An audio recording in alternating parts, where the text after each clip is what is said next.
Alléluia. Nous rendons grâce, honneur et louange à notre Seigneur et Sauveur Jésus-Christ de Nazareth pour ce jour naissant qui nous fait la grâce de voir, mais aussi pour cette journée qui s'annonce glorieuse en sa sainte présence. Alléluia. Alors bonjour bien-aimés. Si nous allons justement dans 1 Pierre chapitre 1 à partir du verset 14, nous comprendrons donc que si nous marchons selon l'Esprit, alors le sang de Jésus-Christ suffit. Alléluia. Comme des enfants obéissants, ne vous conformez pas aux convoitises que vous aviez autrefois quand vous étiez dans l'ignorance. Mais puisque celui qui vous a appelé est saint, vous aussi soyez saints dans toute votre conduite. Selon qu'il est écrit, vous serez saints car je suis saint.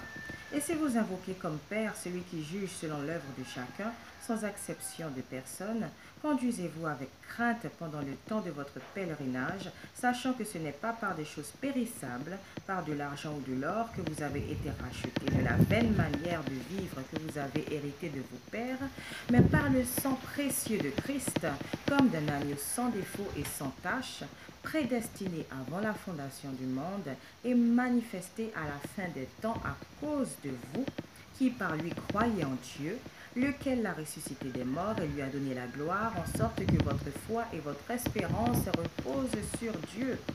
Ayant purifié vos âmes en obéissant à la vérité pour avoir un amour fraternel sincère, aimez-vous ardemment les uns les autres de tout votre cœur, puisque vous avez été régénérés non par une semence corruptible, mais par une semence incorruptible, par la parole vivante et permanente de Dieu. Alléluia. Alors, bien-aimés, comprenez que par ce passage que nous avons ainsi vu, que notre Seigneur et Sauveur nous enseigne ceci, que parce qu'il nous a justement rachetés par son sang précieux, que parce que littéralement il a signé lui-même par sa propre vie cette alliance qui a été ainsi instaurée entre Dieu et nous les hommes, alors que c'est notre foi véritable, notre espérance véritable, elle repose sur Dieu uniquement. Et en ce sens, nous savons, bien-aimés, que parce que nous étions esclaves autrefois, esclaves de notre ignorance, aujourd'hui, parce que le Seigneur nous a libérés de ces chaînes qui pouvaient ainsi nous embrigader, nous savons donc que par notre foi, nous avons vaincu le monde. Comme lui-même il le dit, vous aurez des tribulations, mais prenez courage car j'ai vaincu le monde. Alléluia. Donc en ce sens, nous savons par exemple que le sang de Jésus suffit pour purifier de tout péché. Le sang de Jésus suffit pour protéger de tout danger. Le sang de Jésus suffit littéralement pour restaurer toutes choses, etc. Donc il faut que notre foi soit activée. Il faut véritablement que nous nous reposions sur Dieu ainsi que toutes ces promesses qu'il a déjà actées. Parce que je vous le rappelle, bien-aimés, que Dieu n'est pas un homme pour mentir, il n'est pas un fils d'homme pour se repentir. Donc tout ce qu'il dit, il le fait. Et encore faut-il savoir que la parole de Dieu, qui est plus tranchante qu'une épée à double tranchant, est active et qu'elle demeure éternellement. Alléluia. Donc, bien aimé, par exemple, concernant les commodités de ce monde, nous savons que le sang de Jésus, à mesure que nous l'invoquons au quotidien, il suffit véritablement pour nous protéger. Et en ce sens, nous comprenons que nous n'avons plus besoin d'un check-up chez le médecin pour savoir si nous sommes en bonne santé. Nous n'avons plus besoin d'une mutuelle, nous n'avons plus besoin d'une sécurité sociale, nous n'avons pas besoin d'une assurance vie et autres.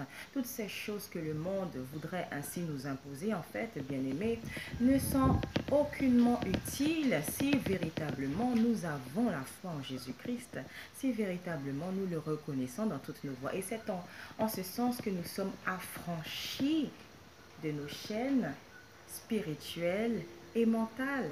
Alléluia.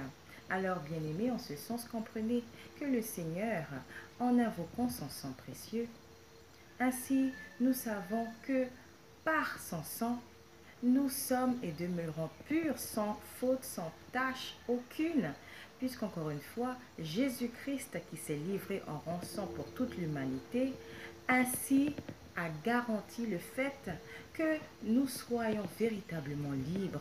Alors faut-il avoir conscience de cette réalité? Faut-il avoir été complètement libéré des rouages de ce monde? Parce qu'encore une fois, la liberté véritable, elle est en Christ. C'est pourquoi il dit, c'est pour la vérité, la liberté que je vous ai affranchi. Donc ne vous mettez pas sous un autre joug. Alléluia. Donc ceux et celles qui ont leurs oreilles et leurs yeux spirituels comprennent que le sang de Jésus suffit et marchent par l'esprit et par la foi. Alléluia. C'est ce dont il s'agit pour que nous soyons véritablement prêts à la venue du Seigneur qui est imminente. Je vous le rappelle, nous ne connaissons ni l'heure ni le jour, mais nous savons véritablement qu'il revient. Alléluia.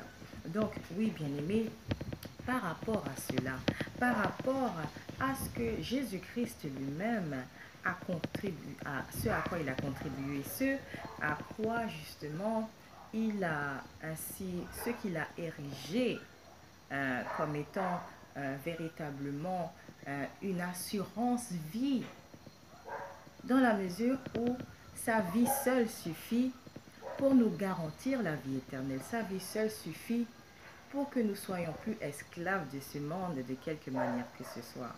Donc c'est pourquoi, encore une fois, notre foi a vaincu le monde. Il faut pour cela le prier en tout le temps et communier avec lui.